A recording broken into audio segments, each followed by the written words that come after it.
हिंजवडीमधील वाहतूक कोंडी सोडवण्यासाठी आता पिंपरी चिंचवड पोलीस आयुक्त विनय कुमार चौबे रस्त्यावर उतरले आपल्याला पाहायला मिळते। आपण पाहू शकतो की हिंजवडीत होणारी वाहतूक कोंडी त्यावर पर्याय काढण्यासाठी आता खुद्द पोलीस आयुक्त जे आहेत त्या ठिकाणी आता रस्त्यावर उतरलेले आहेत। अनेक कठोर निर्णय जे आहेत आता पिंपरी चिंचवड पोलिसांकडून घेण्यात आले आहेत। नक्की कुठले निर्णय जे आहेत ते आता पिंपरी चिंचवड पोलिसांकडून घेण्यात आले आहेत याच संदर्भात बोलण्यासाठी आपल्या सोबत पोलीस आयुक्त विनय कुमार चौबे सर काय सांगाल?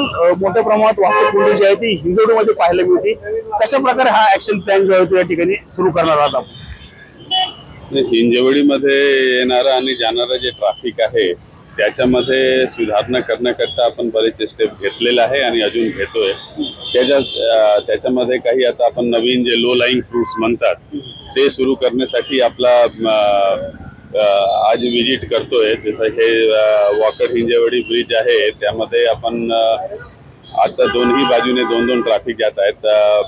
कॉर्पोरेशनचे पण अधिकारी आलेले आहेत। आम्ही त्याचा जे मधला हे डिवायडर आहे ते काढून आणि लेवल करून त्यानंतर त्याच्यामध्ये 3-1 करणार आहे। सकाळी जास्त लोक हिंजवडीकडे येतात कामासाठी तर 3 लेन हिंजवडीकडे येणाऱ्यासाठी करणार आहे आणि त्यावेळी जाणारे लोकांसाठी एक हे करणार आहे। त्याचबरोबर संध्याकाळी याच्या विपरीत ट्रॅफिक फ्लो असतो तर त्यासाठी त्यावेळी आपण जाणारे लोकांसाठी 3 लेन ठेवणार आहे आणि 1 लेन जे आहे ते येणारे लोकांसाठी ठेवणार आहे। याच्यामुळे जे ट्रॅफिकचा फ्लो आहे त्याच्या स्पीड वाढेल। त्याचबरोबर आपण बरेच पंक्चर वगैरे जे आहेत जांभूळकर चौकच्यात आणि तसेच पुढे ते पंक्चर वगैरे ज्याच्यामुळे ट्रॅफिकची कोंडी होत होती ते सगळे ब्लॉक केलेलं आहे आणि त्याच्यामुळे पण जे स्मूथ फ्लो आहे ते व्यवस्थित चालू आहे। त्याच्या व्यतिरिक्त आपण आणखी पाहणी करतोय आणि ते अभ्यास करतोय की ते 2 व्हीलर 4 व्हीलरला काही सेग्रिगेट करून त्याच्या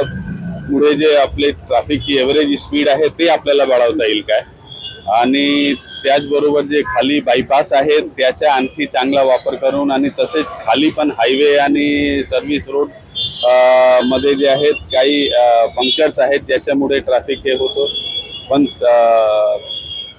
तो बंद केल्यानंतर सुद्धा पण एखाद्या ठिकाणी फार लांब टर्न करावे लागतं तर ते काय लोकांसाठी सोयीस्कर होईल आणि तसेच ज्याच्यामुळे जास्त लोकांना फायदा होईल आणि ट्रॅफिकच्या मुवमेंटची स्पीड वाढेल। याच्यासाठी आपण सगळे अभ्यास करून एक त्याचे पावले उचलतोय। आतापर्यंत सर इतक्या उपाययोजना केलेल्या पाहायला मिळाल्या, किती टक्के जो आहे तो या ठिकाणी फायदा या आयटीएसचा झालेला पाहायला मिळतो की वाहतूक कोंडीत अनेकदा हे आयटीएस अडकत होते?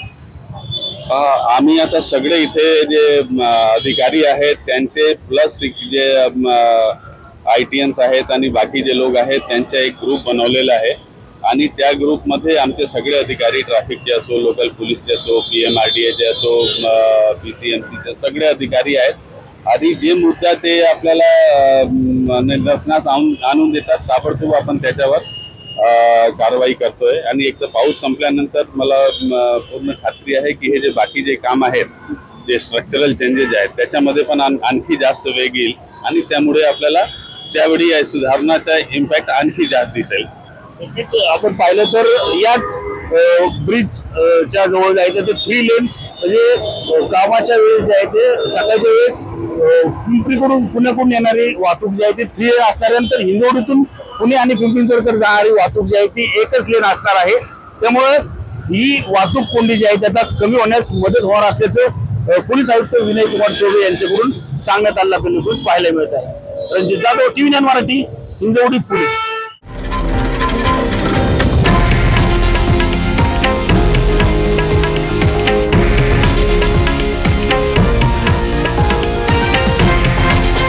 हे आहे देशातील नंबर 1 न्यूज नेटवर्क आणि आपण पाहत आहात TV9 मराठी, एकमेव।